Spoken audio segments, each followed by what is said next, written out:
നമസ്കാരം, ഭാരത് ലൈവിലേക്ക് സ്വാഗതം. ഇത്തവണ തെരഞ്ഞെടുപ്പിന്റെ വിധി നിർണ്ണയിക്കുക യുവാക്കളാണ്. നമുക്കറിയാം, യുവാക്കൾ ഏറ്റവും കൂടുതലുള്ള സംസ്ഥാനമാണ് കേരളം. ഈ യുവാക്കളായിരിക്കും കേരളത്തിലെ തെരഞ്ഞെടുപ്പ് രംഗത്ത് വിധി നിർണ്ണയിക്കാൻ പോകുന്നത്. വോട്ടർ പട്ടികയിലേക്ക് ഇടിച്ചു കയറി വന്നിരിക്കുകയാണ് യുവസമ്മതിദായകർ. രാജ്യത്ത് ഒന്നാമത് കേരളം തന്നെയാണ്.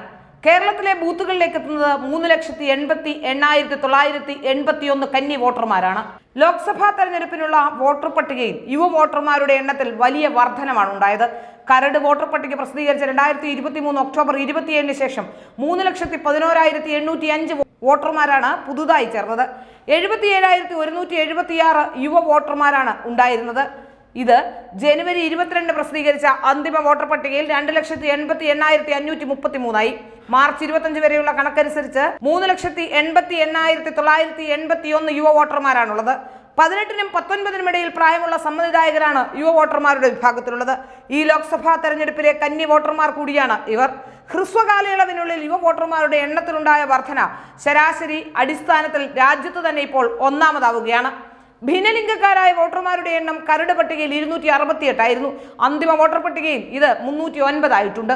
ഇന്ന് വരെയുള്ള കണക്ക് പ്രകാരം ഭിന്നലിംഗക്കാരായ 338 പേർ വോട്ടർ പട്ടികയിലുണ്ട്. ചീഫ് ഇലക്ടറൽ ഓഫീസിന്റെ ആഭിമുഖ്യത്തിൽ വ്യാപകമായി നടത്തിയ പ്രചരണ പരിപാടികളും ജില്ലാ ഇലക്ഷൻ ഓഫീസർമാരുടെ നേതൃത്വത്തിൽ ജില്ലാതലത്തിൽ നടത്തിയ പ്രചരണവുമാണ് യുവാക്കളുടെ എണ്ണത്തിൽ വർധന ഉണ്ടാക്കിയതെന്നാണ് വിലയിരുത്തലെന്ന് മുഖ്യ തെരഞ്ഞെടുപ്പ് ഓഫീസർ സഞ്ജയ് കൗൾ പറയുന്നു. തെരഞ്ഞെടുപ്പ് കമ്മീഷന്റെ systematic voters education and electoral participation പ്രവർത്തനങ്ങളുടെ ഭാഗമായി സോഷ്യൽ മീഡിയ മുഖേനയും കോളേജുകൾ, സർവകലാശാലകൾ, പൊതു ഇടങ്ങൾ എന്നിവിടങ്ങളിലും വിവിധ ബോധവൽക്കരണ പരിപാടികൾ സംഘടിപ്പിച്ചിരുന്നു. ബോധവൽക്കരണ പ്രവർത്തനങ്ങളുടെ ഭാഗമായി വോട്ടുവണ്ടി പ്രചരണ വാഹനം സംസ്ഥാനത്തെ വിവിധ നിയോജക മണ്ഡലങ്ങളിൽ പ്രചരണം നടത്തി. വോട്ടർ ബോധവൽക്കരണ പരിപാടികളുടെ ഭാഗമായി ചീഫ് ഇലക്ടറൽ ഓഫീസറുടെയും ജില്ലാ തെരഞ്ഞെടുപ്പ് ഓഫീസർമാരുടെയും നേതൃത്വത്തിൽ ഇൻസ്റ്റാഗ്രാം, ഫേസ്ബുക്ക് തുടങ്ങിയ സമൂഹ മാധ്യമ പ്ലാറ്റ്ഫോമുകളിൽ അപ്ലോഡ് ചെയ്ത പോസ്റ്റുകൾക്ക് വലിയ സ്വീകാര്യതയാണ് ലഭിച്ചതെന്നും അദ്ദേഹം വ്യക്തമാക്കുന്നു. ഏതായാലും കേരളത്തിന്റെ വിധി നിർണ്ണയിക്കുക യുവ വോട്ടർമാരാണെന്ന കാര്യത്തിൽ ഒരു സംശയവുമില്ല.